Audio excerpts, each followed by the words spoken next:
Level 1. The Notebook. The beat is playing off a cracked phone speaker, and the circle just went quiet. Because it's your turn. 14 guys on a corner in the middle of summer, and every one of them is looking at you. Your mouth is dry. Your hands are cold in 90-degree heat. You've been writing bars in a composition notebook for 2 years, and not one human being has ever heard them out loud. You open your mouth. The first 4 seconds are shaky. You hear it. They hear it. Then a line lands.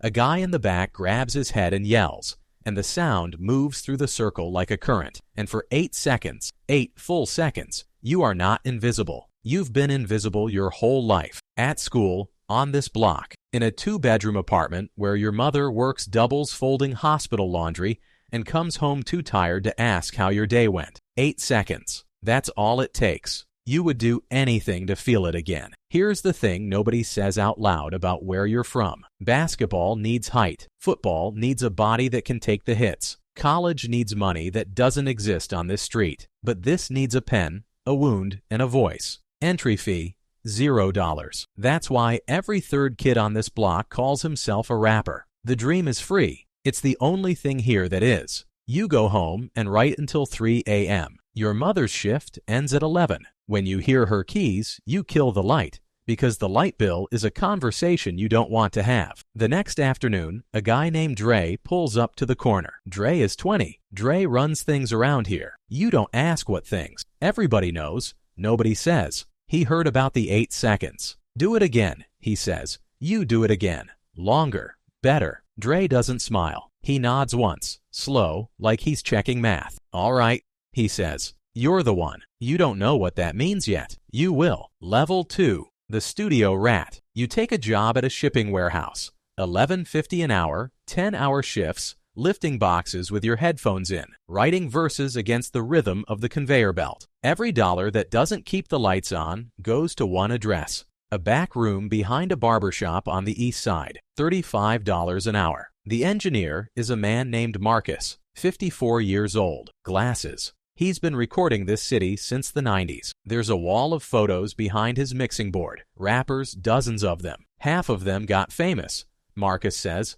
Half of them got killed. Same wall. Your first night, he hands you a hard drive with your session files on it. Everything you make in here, you leave with, he says. Remember how that feels. It's the last time this business will ever be that honest with you. You don't understand the sentence. You file it away anyway. Your first single takes 3 months of warehouse shifts to afford. You upload it through a distributor for $22 a year and release it at midnight, refreshing the screen alone in your room. Day 1, 212 streams. You can name 207 of them. Month 1, 11,000 streams. Payout, $41.12. You do the math on your lunch break. That's 3.5 hours of lifting boxes. The internet paid you an afternoon's wages for a piece of your soul. You keep going anyway. That's the real audition, not the talent test, the $41 test. Almost everybody fails it. A promoter offers you a 15-minute opening slot before a touring act. It costs you $200,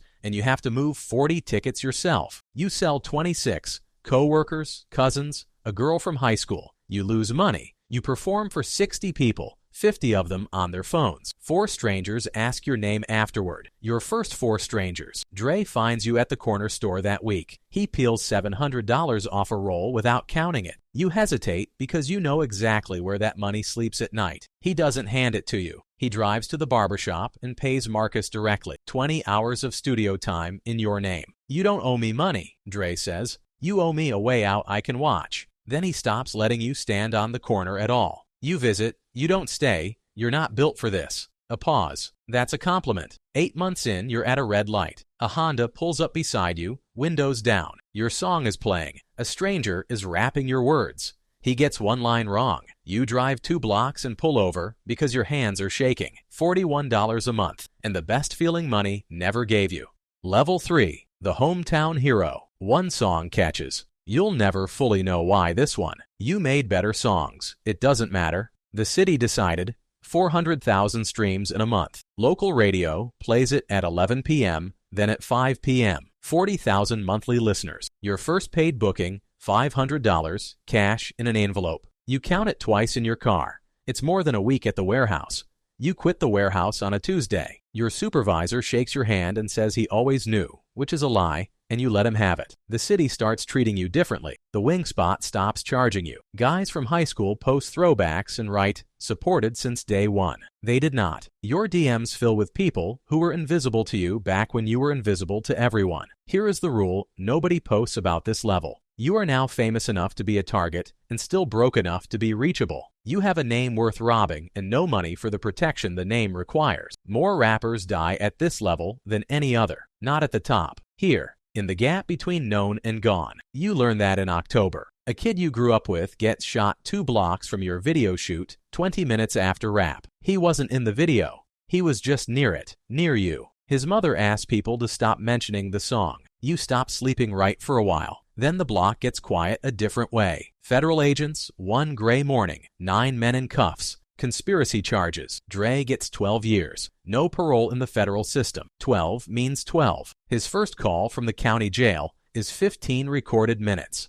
You expect him to ask for something. He doesn't. "Don't put money on my books," he says. "Don't come every month. Put it in the music." A long pause. Static on the line. "You're the only receipt I got. Proof any of this was worth something. Go be proof." The line clicks dead at exactly 15 minutes. You record for 30 days straight after that. Grief, it turns out, has a work ethic. The tape you make that month is the one that travels. 1 million streams. Blogs you actually read start writing your name. Then a DM arrives from an account with a blue check. "Love what you're building. Let's talk." It's a record label. Level 4. The signature. The A&R takes you to a steakhouse downtown. His watch costs more than your mother's Buick. He says the word family 4 times before the appetizers arrive. Later, you'll learn what that word means in this business. Family is what they call you instead of paying you. Here's what you don't know at that table. He never heard you. He counted you. A spreadsheet flagged your name. Streams up 38% month over month in 3 cities. Strong completion rate.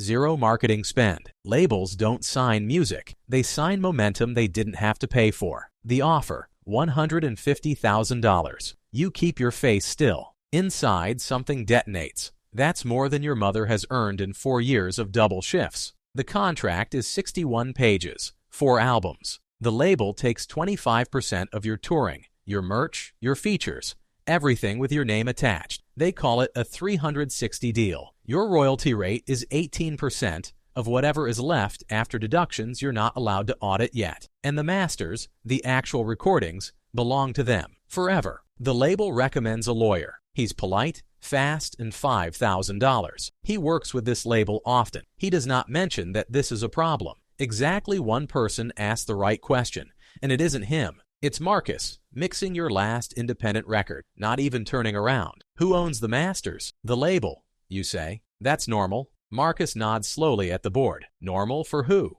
You sign anyway. Everyone signs anyway. Your mother cries at the signing dinner. That part you'll never regret. Now watch where $150,000 actually goes. Your manager takes 20%, $30,000 off the top. The lawyer takes 5%. Nobody withholds taxes because you're not an employee anymore. You should set aside $45,000. You set aside nothing. A chain, $28,000. A German car you lease for $1,400 a month because buying felt too permanent, and $40,000 down on a small house for your mother. She stands in the kitchen and cries again, and it will turn out to be the only thing you buy all year that goes up in value. 7 months later, your account holds $9,400. And here's the part they explained on page 34, in language built to be skimmed. The advance was never a payment. It's a loan, recoupable. The label also spent $200,000 on your video and $120,000 on radio promotion. Also recoupable, also yours. You are, on paper, $500,000 underwater, being paid back at your 18% rate, meaning your music has to earn the label almost $3 million before you see one more royalty check. You didn't get paid. You got loaned. At the worst interest rate in America, your own future. Level 5. Rich on paper. From the outside, you made it. 8 million monthly listeners, a tour bus with your face on it, 28 cities, a magazine puts you on a list, your hometown show sells out in 9 minutes, and your old supervisor from the warehouse buys a ticket. The videos are full of money. None of it is yours. The label rents the jewelry. It goes back in a case at wrap. So does the car. So, in a way, do you. Your first royalty statement arrives. 9 pages. You need 3 phone calls to translate it. Your album grossed the label $3.8 million.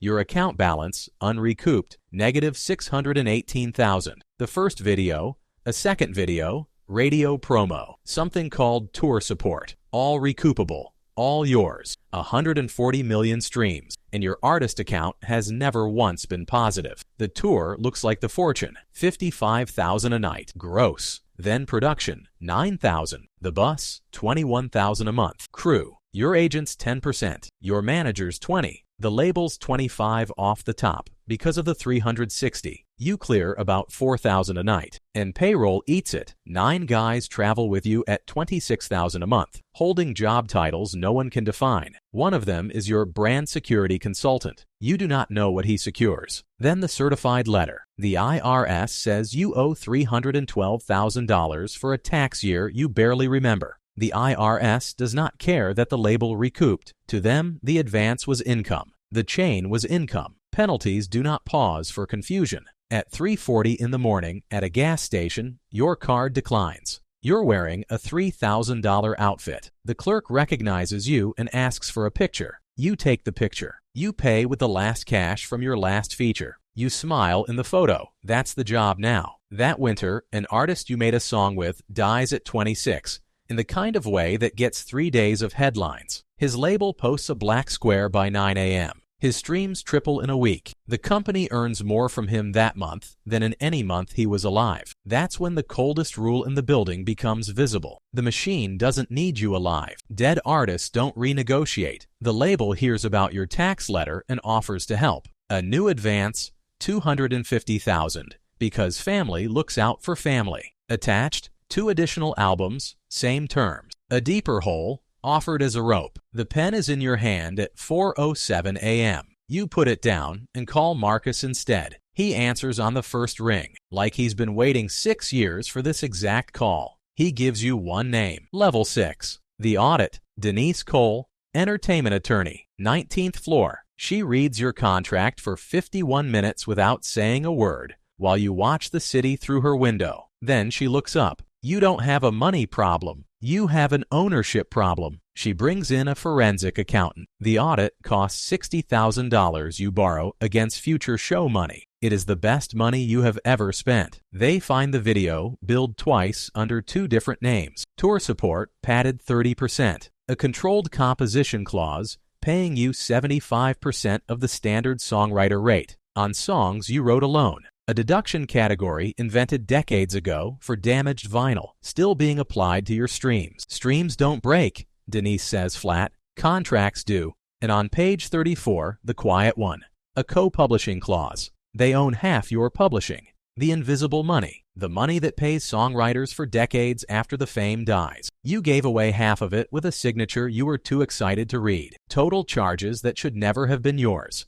$540,000. The war takes 14 months. Publicly, you disappear. No releases. Blogs write, whatever happened to articles. Younger artists take your slots. Falling off, it turns out, is quiet. 14 months of depositions while the internet writes your obituary in past tense. Privately, it's school. You learn that one song earns money 8 different ways, and you'd been collecting 2 of them. You learn what a performing rights organization is, what a split sheet is, why the writer credit lasts forever and the artist credit fades. You open an LLC and learn to read a profit and loss statement the way you used to read a beat. You learn more in 14 months of losing than in 6 years of winning. You clean house. The chain you paid $28,000 for sells for $11,000. You call it tuition. You end the payroll, and 7 of the 9 stop calling within 6 weeks. The friendship was the payroll. Now you know the exchange rate. 2 stay. They were never on it. You move into a $1,400 apartment and give every remaining dollar a name. The settlement lands like this. You owe them one final album. They keep the old masters. Your publishing comes back to you, corrected. Then you're free. You record that last album in Marcus's back room in 6 weeks. Total cost, $14,000. It outsells the album that cost $400,000. Nobody at the label can explain it. You can. It's the first record you made with nothing left to protect. You walk out at 26 years old, worth almost nothing on paper,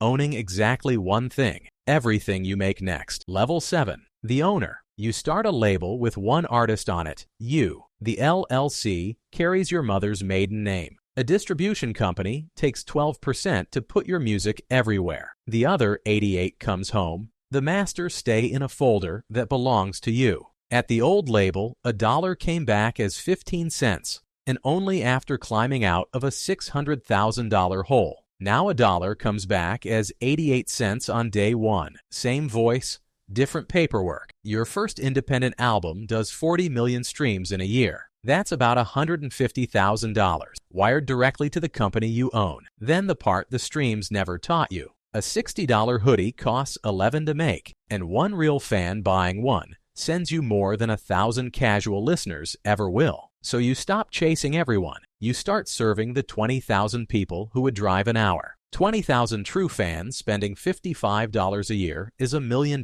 business. That sentence is the entire industry, and nobody at the steakhouse ever said it out loud. Shows pay $45,000 a night now. Smaller rooms, higher cut. Agent takes 10, manager 15. The rest lands where you can see it. Year 1 independent, 1.9 million gross. You keep just over $1 million after the team and after taxes, paid quarterly, on time. For the first time in your life, you made more from one independent album than from 3 that went platinum. You do 2 boring things with it. You pay off your mother's house completely and frame the deed in her hallway next to your first show flyer, and you put $250,000 into index funds, the least exciting purchase of your life. Over the next decade, it will quietly outperform the chain, the cars, and 2 of your albums combined. Then the spreadsheet finds someone else. An 18-year-old from the north side, numbers up 40% month over month. You recognize the pattern instantly because the pattern was once you. And if you can see him, the steakhouses can see him too. You get there first.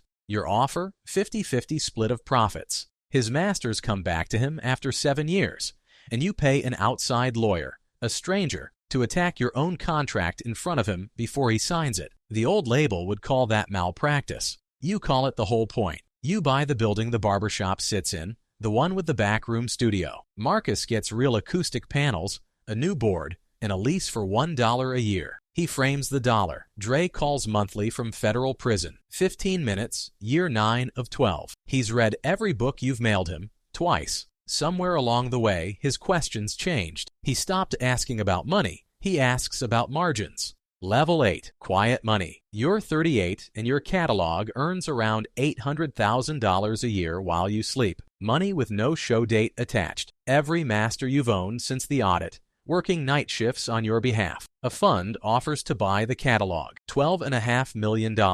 Everyone around you says, take it. You read the deal the way Denise taught you, twice, slowly. Then you pass. They're not buying songs. They're buying every year of your future at today's price. You already sold your future once for $150,000 in a chain. Never again. The catalog is the machine now, and this time, you own the machine. The money stops being loud. A headphone company offers $200,000 for 10 posts. You counter for 3% equity and no fee. They laugh, then agree. 4 years later, the 3% is worth $4 million. A check spends once. Equity clocks in every morning. 11 rental units across the east side. Bought boring. Managed boring. A trust your daughter can't touch until she's 25. Built so that no advance, no A&R, no page 34 can ever be her only option. Your grandmother cleaned houses. Your mother folded hospital sheets. Your daughter's biggest problem is choosing between colleges. That sentence took 21 years.